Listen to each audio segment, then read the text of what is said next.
Tiberius had underestimated Agrippina. He had seen the crowds gathered around her in the Forum Romanum on the first day of Piso's trial, chanting her name, calling for justice for Germanicus. From the moment Tiberius's son died, his widow daughter-in-law had cloaked herself in the mantle of public mourning, showing herself to the people as the abused last granddaughter of the divine Augustus, a woman whose husband became yet another victim of the Claudian dynasty's unchecked power. Her mother Julia and her brothers Gnaeus Caesar, Lucius Caesar, and Posthumus Agrippa, all casualties of intrigue and ambition. And now Germanicus. Tiberius could still hear the shouts of the people as the news of Piso's death disseminated through the crowds outside the Curia. Justice for Germanicus and hail Agrippina, every word a blade. Even restricted to her home, she continued to loom large in the minds of the Roman people. She had positioned herself perfectly, untouchable in her grief, exalted by the love of the plebs and the unwavering loyalty of her late husband's Rhine legions. There was no maneuver Tiberius could make that would not tighten the noose his daughter-in-law had so artfully placed around his neck. To challenge Agrippina would be to risk inciting rebellion.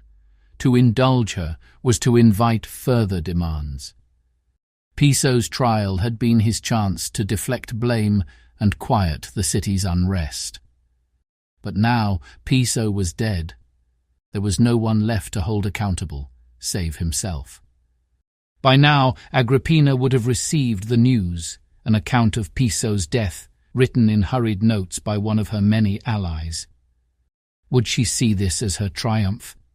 Perhaps, but Tiberius doubted it. Agrippina's grief was too perfectly weaponized, too carefully wielded against him to allow the matter to rest here.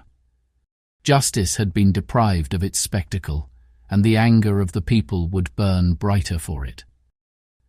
And the senators were waiting for him to speak, waiting for a decision. Slowly he rose to his feet, his shadow stretching long across the Senate floor. "Senators," Tiberius began, his voice low but steady, "justice for Germanicus is owed to the people of Rome." He paused, the words bitter on his tongue. "What is to be done?"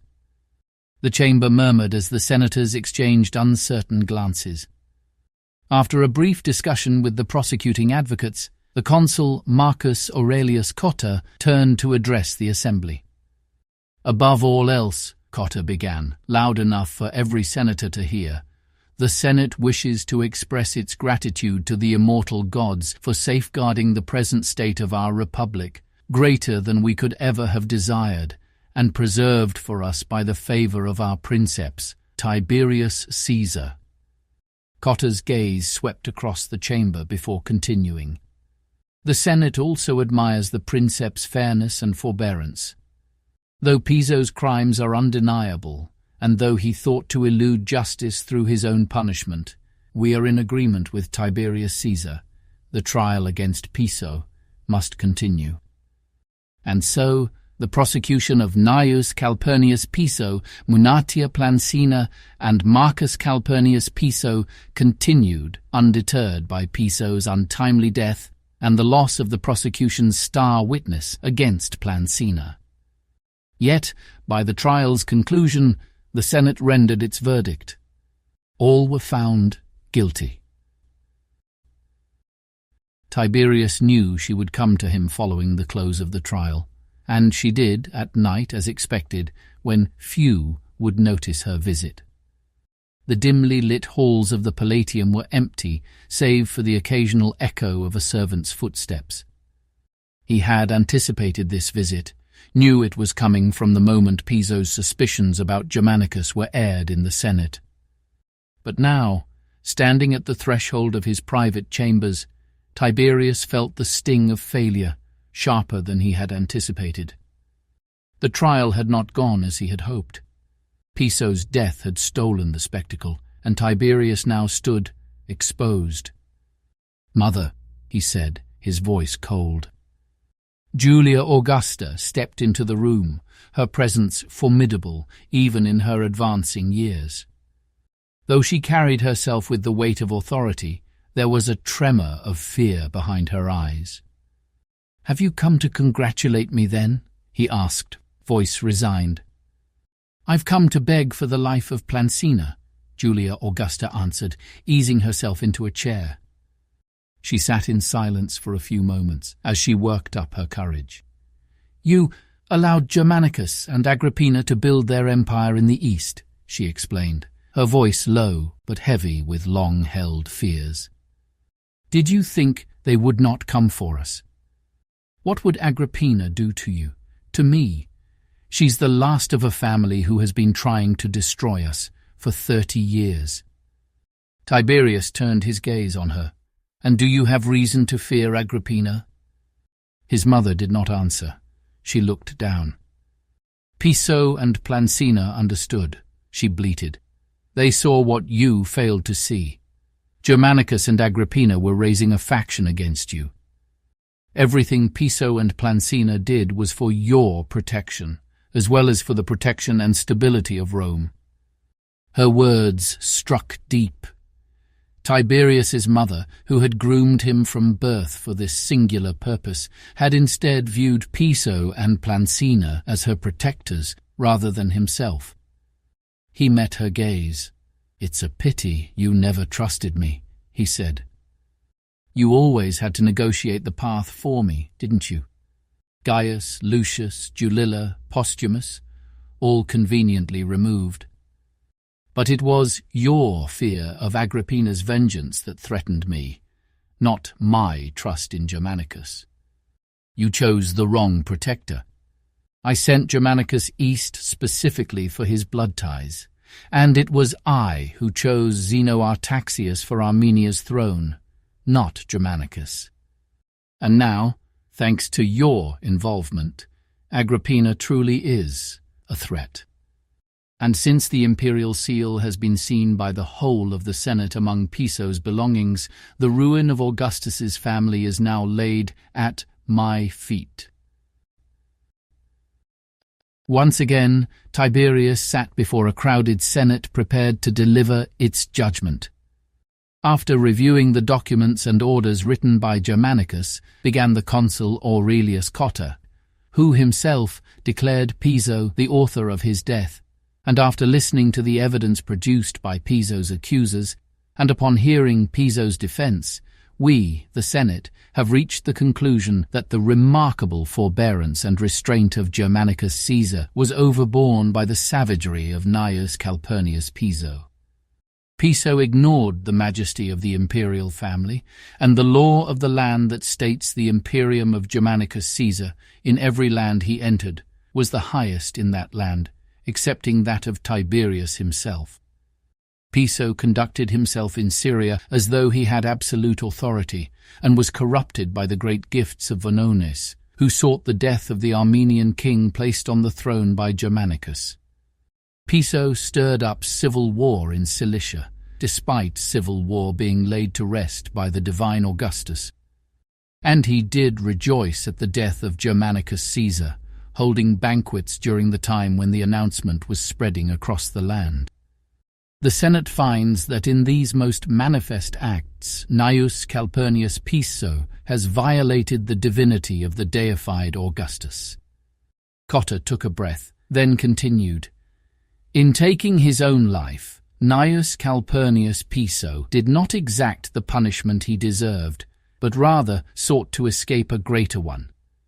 And so the Senate moves to add to that punishment the edict that no lamentations be allowed by the women who would normally mourn him according to ancient custom, that his statues, wherever erected, be removed, that his portrait masks not be displayed at funerals or parades by any person claiming descent from the Calpurnius family, that all the properties of Gnaeus Calpurnius Piso be confiscated and returned to the princeps Tiberius Caesar, from whose father Gnaeus Calpurnius Piso received the lands in the first place, that the name Gnaeus may no longer be used within the Calpurnius family, that the younger Gnaeus Calpurnius Piso be compelled to legally change his name, that Piso's wife, Munatia Plancina, and youngest son, Marcus Calpurnius Piso, be denied fire or water anywhere in Italia for a period to last no less than 10 years.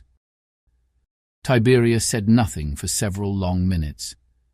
He sat without moving as the Senate, their eyes wide, fidgeted in their seats. Finally, Tiberius stood. "Your judgment is harsh, August Fathers," he said. "Gnaeus Calpurnius Piso killed himself because he believed himself already condemned by me. And yet these are your words, senators.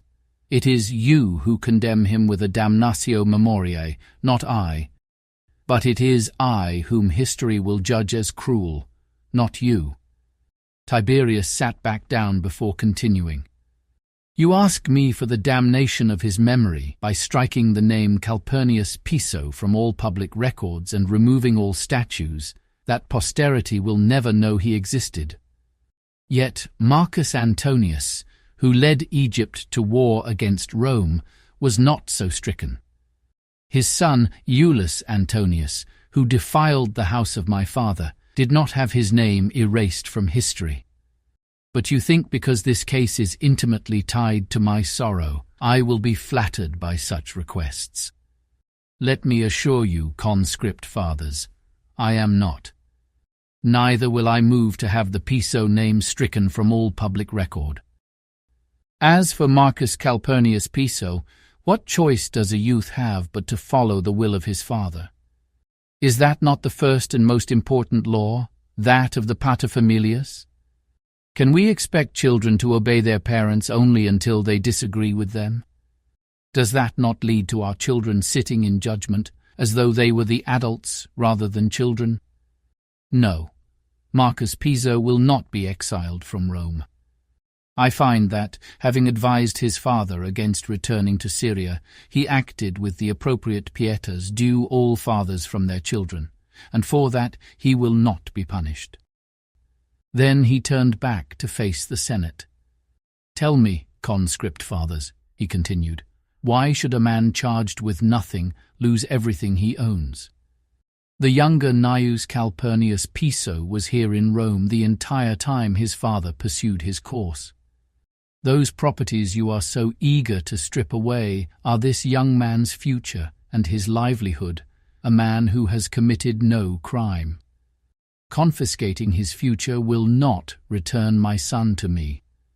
Young Gnaeus Calpurnius Piso will inherit the fullness of his father's estate, though I would personally feel obliged, Tiberius said, a change of tone to his voice, if he would consent to change his name so that when he takes his seat in this Senate, I am not daily forced to address him by the name associated with the death of my son. At last, Tiberius turned to face Plancina. His eyes fell and his cheeks flushed scarlet. As for Piso's wife, he began shamefaced, I request the Senate mitigate Plancina's exile, much as I believe it is deserved, at the personal request of my mother, the Augusta, who in return for her many kindnesses to the men who sit in this body, begs intercession for Plancina, hoping the Senate will remember how rarely she has ever sought to use her rightful influence. With that, the senators came together to murmur in hushed whispers. Finally, a unanimous nodding of the heads confirmed Tiberius's recommendation. Munatia Plancina was free. For an hour after Plancina stoically walked out of the Curia, speeches were made to commemorate Tiberius's clemency. The consul Messallinus moved to have a gold statue placed in the temple of Mars the Avenger to commemorate the vindication of Germanicus's death.